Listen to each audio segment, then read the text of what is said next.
देखिए फिल्में देख देख के बहुत लड़के लड़कियों का दिमाग खराब होता है, लेकिन थाने में मान लीजिए सिर्फ एक दूसरे को वरमाला पहना के शादी हो गई है, तो फिर उसको तुरंत उसको कोर्ट में, है ना, यदि मान लीजिए उससे पहली से शादी की तो उसको निभाता तभी मैं समझता, दूसरी से उससे शादी की होगी तो पुलिस है, एक एक मर्द से एक घर वाली संभलती नहीं है, दो दो घर वालियां रहेंगी और जिनके बीच केस मुकदमा सब हुआ। नमस्कार दोस्तों, आप देख रहे हैं दुपट्टा फोरम। मैं हूं आपके साथ सत्यम। काजल का प्रकरण आपको मैं लगातार दिखवा रहा हूं, जिसमें एक पुलिस वाला जिसका नाम धनंजय है वो अभी सस्पेंड चल रहा है, लेकिन फरार भी चल रहा है। इसलिए मैं बोल रहा हूं कि लगातार जब मीडिया उससे सवाल करने की कोशिश की, कोई जवाब नहीं आया। और हमने भी बहुत ज्यादा कोशिश की कि द्विपक्षीय चीजों को, चर्चाओं को मैं आप तक पहुंचाऊं और दिखाऊं, लेकिन कुछ भी नहीं आया।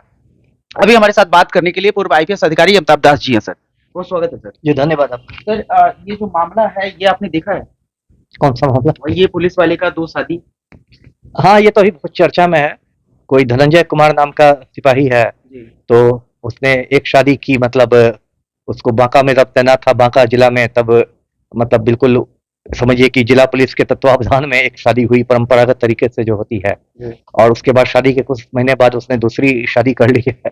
अब वो मतलब मुकदमेबाजी में उलझा हुआ है, फरार चल रहा है, निलंबित है और कोर्ट से वारंट निर्गत हुआ है। जी, एक सवाल होगा सर कि बहुत सारे दर्शक ये पूछ रहे थे कि जैसे पुलिस के निगरानी में शादी हुई, तो इस तरह की शादी जो बहुत अभी आप देखते होंगे कि सोशल मीडिया के टाइम में थाने में भी शादी हो जाती है, तो क्या कोर्ट इस तरह के शादी को मान्यता देती है?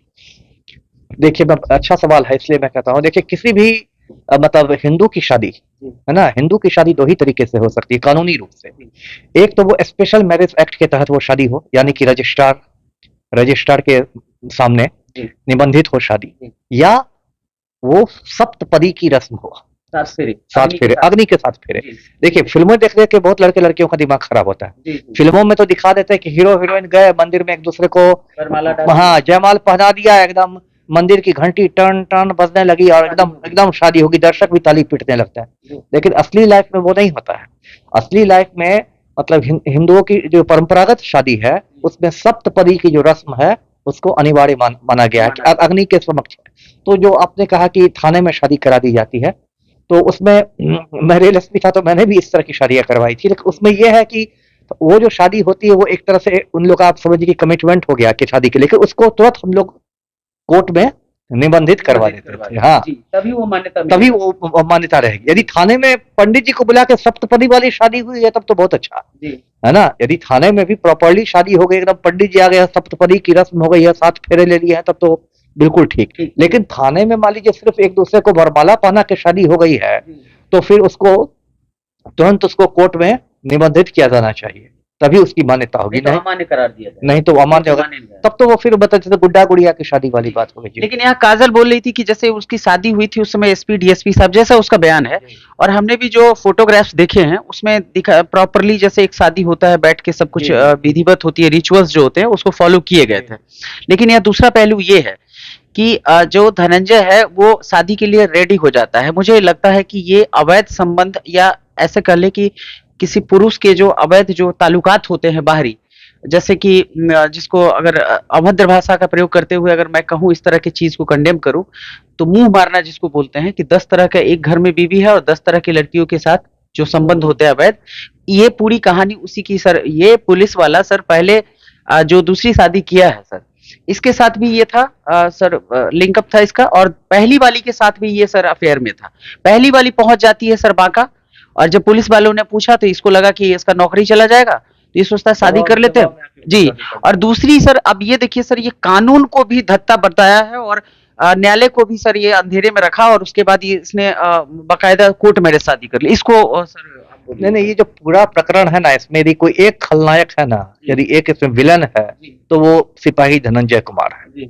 और इस आदमी ने अपनी बदमाशी कहिए या मूर्खता कहिए, जिस वजह से इसने समझिए कि 4 जिंदगियां बर्बाद की। एक तो अपने पैर कुल्हाड़ी मारा है, अब इसकी नौकरी बचेगी नहीं, अब मैं नहीं कर सकता, निलंबित होकर भागे भागे फिर रहा है, कोर्ट का वारंट निकला हुआ, भूमिगत है, शायद अनुकंपा के आधार पर बहाल हुआ था। जो भी हो, तो एक तो अपने पैर इसने कुल्हाड़ी मारी, 2 तो इसने पहली बीवी या दूसरी बीवी को फंसा दिया ऐसे में, और सुनने में ये आ रहा है कि जो दूसरी बीवी है वो ये है मां बनने वाली, तो एक चौथी जिंदगी भी फंस गई है। तो जो भी हुआ बहुत गलत हुआ है, लेकिन इससे बाकी लोग को सबक सीखना चाहिए क्या हो रहा है। देखिए शादी कोई मजाक थोड़ी है, कोई गुड्डा गुड़िया की शादी थोड़े है।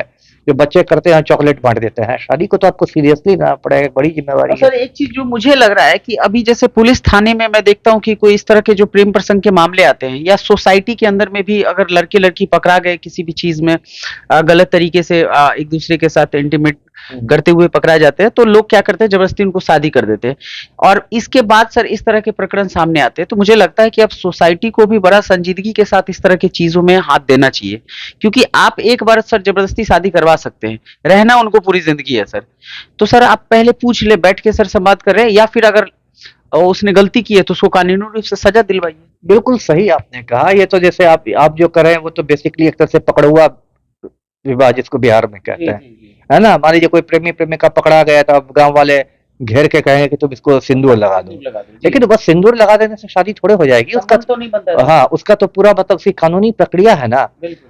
एक तो ये होता है कि ज्यादातर लोग यहाँ पर मतलब अनपढ़ हैं, जाहिल लोग हैं, उनको कानून की उतनी बारीकियां नहीं पता है। उनको लगता है कि सिंदूर लग गया तो हो गई शादी, अब क्या बचा।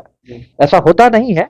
तो उसकी कानूनी प्रक्रिया है। यदि सिंदूर से ही आपने शादी करी तो कम से कम बाद में उसको कोर्ट में आप निबंधित तो करवाइए, है ना। यदि ये नहीं होता तब तो बहुत मुश्किल हो जाएगा। तो जो बच्चा पैदा होगा उसको भी बहुत मतलब कानूनी अड़चन हो जाएगा। बहुत सारे मतलब इसमें कॉम्प्लिकेशंस हैं सामाजिक, और बहुत कानूनी बहुत सारी जटिलताएं पैदा हो जाती हैं। जी सर आपने जैसा इसमें एक चीज थोड़ा एम्फेसाइज किया कि इसमें दोनों लड़की की गलती आप नहीं मानते हैं, धनंजय की पूरी गलती है। इसमें मैं मानता हूँ कि 100% गलती अगर किसी की है तो धनंजय की है ना। दोनों को डार्क में रखा, दोनों को डार्क में रखा, है ना। यदि मान लीजिए उससे पहली से शादी की तो उसको निभाता तभी मैं समझता। दूसरी से उससे शादी की होगी तो पूरी संभावना है कि उसने खुद को अविवाहित बता के शादी की होगी। कोई लड़की क्यों किसी मर्द से शादी करेगी जिसको पता चलेगा कि इसके सौतन पहले से घर पर मौजूद है। ऐसी शादी तो कोई नहीं करेगी। जी। अब दूसरी पत्नी जो है उनकी माता श्री से महिला विकास मंच की टीम गई थी। हालांकि दो बार वहां पे अप्रोच किया गया, लेकिन दूसरे बार में मैं था वहां पे, जो संवाद हो रही थी उसको मैंने थोड़ा बहुत कवर भी किया। उनकी माता श्री कह रही थी कि उनके संज्ञान में ये बात था कि धनंजय ने पहले शादी कर रखी है, उसके बावजूद भी उन्होंने अपनी बेटी का कोर्ट मैरिज शादी धनंजय के साथ होने दिया।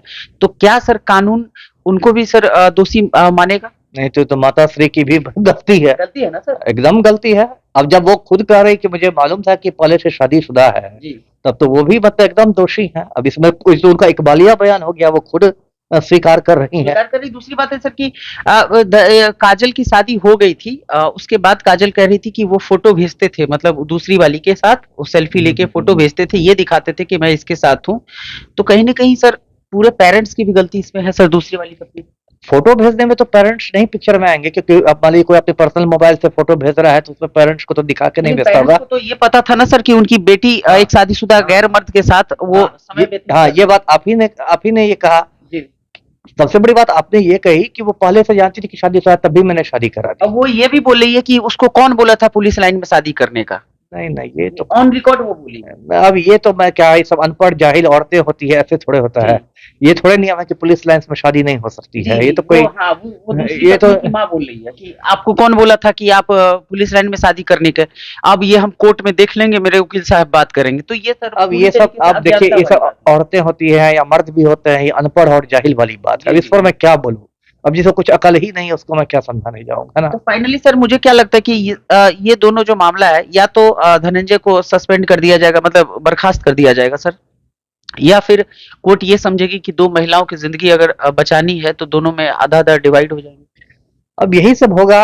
हो सकता है मतलब वो सरेंडर करे, फिर जेल जाए, फिर जमानत पर निकले, तो हो सकता है मतलब एसपी ही बुला के समझाएं कि भाई क्या मजाक है, ऐसे तो तुम नौकरी से चले जाओगे। तब दोनों को ये रखे, दोनों को गुजारा भत्ता दे। लेकिन कुल मिलाकर ये मामला जो है ना बहुत जटिल हो गया है ना, जटिल हो गया है। और इससे मतलब सभी पक्षों को ये जटिलता कायम रहेगी। इतना आसान नहीं होता है कि इस तरह से एक बार यदि दोनों पत्नियां साथ भी रहेंगी तभी आप समझ सकते हैं कैसा पारिवारिक कलह होगा। ये आसान है? एक मर्द से एक घर वाली संभलती नहीं है, दो घर वालियां रहेंगी और जिनके बीच केस मुकदमा सब हुआ रहेगा तो कचरा ही ना हो जाएगा। सर आप जब वर्किंग आवर में थे तो सर इस तरह की चीजें आती थी आपके सामने? बहुत आती थी। सिपाही लोग पकड़ाते थे। अरे बीएमपी में तो कई बार ऐसा होता था कि शुरू में नहीं पता चलता था, अचानक सिपाही मान लीजिए हवलदार साहब होके वो एक दिन गुजर गए, नेचुरल डेथ हो गया। अब तब उनकी दो पत्नियां प्रकट हो जाती थी पेंशन पर दावा ठोकने के लिए, है ना। तब पता चलता था कि एक को हवलदार साहब गांव में रखे हुए थे और एक शहर में थी। अब ग्रामीण एक तरफ है घर वाली, एक तरफ बाहर वाली। नहीं नहीं, दोनों घर वाली, एक ग्रामीण घर वाली, एक शहरी घर वाली जी। और उसके बाद उसमें बहुत सारा तो मैंने देखा कि कोर्ट में मैटर गया। एक में तो कोर्ट ने कहा था कि दोनों पत्नियों को 50-50% पेंशन मिले। एक में कह दिया था कि 75% पहली पत्नी को, 25% दूसरी पत्नी को। कोर्ट भी चकरा जाते कि क्या हो क्या रहा करें, है, हाँ, और है ना। जिंदगी का सवाल दोनों है। की जिंदगी का सवाल है, तो उसमें क्या फॉर्मूला कोर्ट तय करे, ये भी अब जो न्यायाधीश होते हैं उनके विवेक पर डिपेंड करता है। लेकिन ये सब होना नहीं चाहिए, ये सब बहुत बहुत तरह की सबसे जटिलताएं पैदा होती है जी। इसमें धनंजय चाहते हैं तो इस चीजों को बैठ के, जैसे कि मान लीजिए तलाक दे देते, समझाते कि तुम्हारे साथ मैं नहीं रह सकता हूँ। बहुत सारी चीजें थी, पॉसिबिलिटी थी सर। बिल्कुल नहीं, समझौता का जो अभी हो रहा है इससे तो अच्छा ही होता है सर। इसलिए मुझे लग रहा है कि बदमाश आदमी तो है ही, साथ ही बहुत बड़ा मूर्ख भी मूर्ख भी है जी, है ना। मामूली मूर्ख नहीं है, बहुत बड़ा मूर्ख है। क्योंकि इसने एक साथ इतने इतने सारे केसों को, मुझे लगता है कि जैसा लोग बताते हैं, इसको अनुकंपा के आधार पर नौकरी मिली थी। इसके पिता भी सिपाही थे और उनकी मौत के बाद अनुकंपा के, तो इसको नौकरी के लिए ज्यादा संघर्ष करना नहीं पड़ा। तो नौकरी के बाद अपना ही मौज मस्ती में लग गए, उससे भी शादी करो, उससे भी शादी करो। अरे कोई आप क्या है आप, तो इस तरह से पुराने जमाने में राजे महाराजे करते थे। आप सिपाही जी हो कि ये कीजिएगा तो लफड़ा तो लगेगा। तो देखिए, तमाम चर्चा आपने सुनी। चूंकि सर अपने जब ये कार्यकाल में थे, अपने वर्किंग आवर में थे, तो इस तरह की चीजें इन्होंने भी बहुत करीब से देखी है।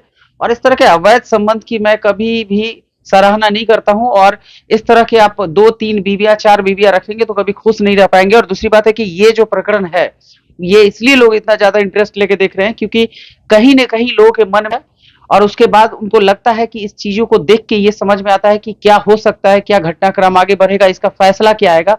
तब लोगों का मनोबल भी और ज्यादा हाई होता है कि चलो भाई, कोई सजा नहीं मिले। तो मैं चाहूंगा कि प्रशासन या माननीय न्यायालय अगर खबर देख रही है तो उनको चाहिए कि कुछ इस तरह के एग्जाम्पल सेट करे अपने निर्णय के द्वारा, फैसले के द्वारा न्यायालय, ताकि लोगों के मन में एक सीमा तय हो और एक डर का माहौल बने कि इस तरह के जो अवैध संबंध है उससे लोग दूर भागे। आपके जो विचार होंगे हमारे साथ साझा कीजिएगा, बने रहे।